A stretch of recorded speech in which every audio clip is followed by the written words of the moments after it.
اللہ کے رسول نے ابو ذر کو اپنا بھائی قرار دیا ہے۔ رسول اللہ نے ابو ذر کو اپنا بھائی قرار دیا ہے۔ زہد کے امام، سلطان العاشقین، عاجزی رکھنے والے، السلام علیکم۔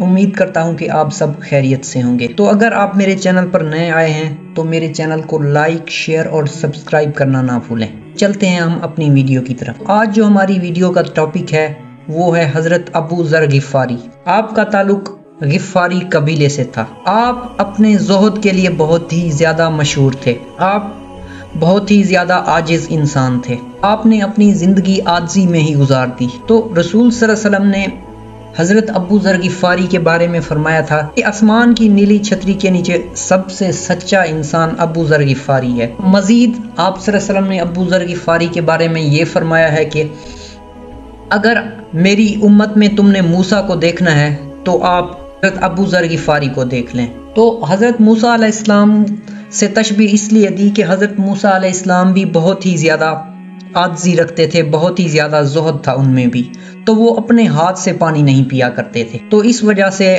حضرت محمد صلی اللہ علیہ وسلم نے حضرت ابو ذر غفاری کو حضرت موسیٰ سے تشبیہ دی۔ تو آپ نے اپنی ساری زندگی سادگی میں، زہد اور عاجزی میں ہی گزار دی۔ تو آپ ساری زندگی ایک کچی کوٹھی میں ہی رہے، وہاں ہی اپنی زندگی گزار دی۔ ایک بار واقعہ یوں ہے کہ غزوہ تبوک کی جنگ ہوئی اور رسول صلی اللہ علیہ وسلم نے فرما دیا کہ وہ بھی نہیں آئے گا اس جنگ میں تو وہ منافق ہوگا، کیونکہ قرآن پاک میں اس کا باقاعدہ طور پہ ذکر آ چکا تھا کہ جو بھی اس مارکے میں حصہ نہیں لے گا وہ منافق ہوگا، کیونکہ یہ بہت ہی بڑی جنگ تھی، بہت ہی زیادہ آزما دینے والی، صبر کو آزما دینے والی جنگ تھی۔ ابھی رسول صلی اللہ علیہ وسلم کو بتانے لگے اس جنگ کے موقع پہ کہ رسول صلی اللہ علیہ وسلم وہ بھی نہیں آیا، رسول صلی اللہ علیہ وسلم وہ بھی نہیں آیا، رسول صلی اللہ علیہ وسلم اتنے میں ایک آدمی رسول صلی اللہ علیہ وسلم کے پاس آیا تو انہوں نے کہا کہ ابو ذر غفاری بھی نہیں آئے۔ تو اس وقت رسول صلی اللہ علیہ وسلم نے دل ہی دل میں سوچا کہ ایسا نہیں ہو سکتا، حضرت ابو ذر غفاری کیوں نہیں آئے تھے اس کا میں آپ کو آگے چل کے بتاتا ہوں۔ تو ہوا یہ تھا کہ حضرت ابو ذر غفاری اپنا سامان انہوں نے لیا، اونٹ پہ انہوں نے رکھا، لیکن اونٹ اس وقت بیٹھ گیا، اونٹ اٹھ نہیں رہا تھا۔ اگر اونٹ اٹھتا، کیونکہ آپ کو پتہ ہے کہ ریگستانی سفر تھا، بہت ہی بڑا سفر تھا، تو پیدل طے کرنا بہت ہی زیادہ مشکل تھا۔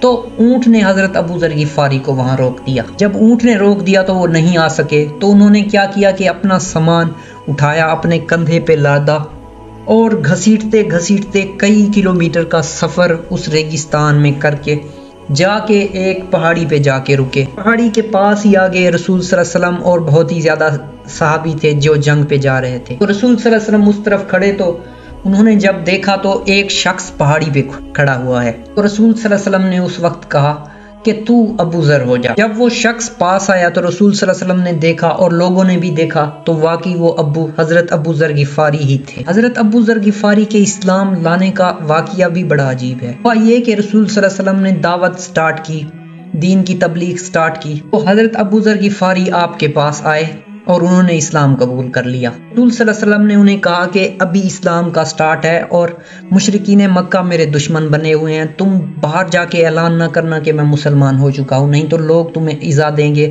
تمہیں لوگ نقصان پہنچائیں گے۔ لیکن وہ بہت ہی زیادہ سادہ طبیعت تھے اور رسول صلی اللہ علیہ وسلم کے وہ حد سے زیادہ عاشق تھے، تو وہ باہر نکلے اور انہوں نے اعلان کرنا شروع کر دیا کہ میں نے اسلام قبول کر لیا ہے، میں مسلمان ہو گیا ہوں۔ تو لوگوں نے انہیں پکڑ کے بہت مارا۔ اس کے بعد وہ اپنے گھر چلے گئے۔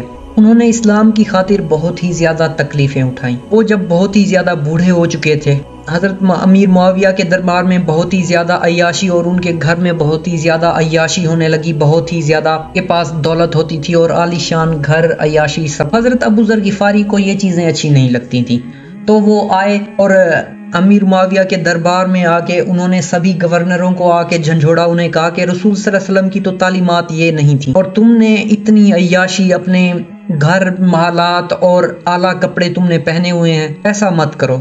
تو انہوں نے آ کے انہیں جھنجھوڑا۔ تو اس وقت کے جو خلیفہ تھے وہ تھے حضرت عثمان غنی۔ تو اس وقت امیر معاویہ جو تھے وہ گورنر تھے، تو انہوں نے حضرت عثمان کے پاس ایک خط بھیجا اور کہا کہ یہ جو حضرت ابو ذر غفاری ہیں یہ آ کے ہمارے پاس فتنہ پھیلا رہے ہیں، لہٰذا آپ ایسا کریں کہ انہیں نہ ملک بدر کر دیں۔ تو ہوا ایسا کہ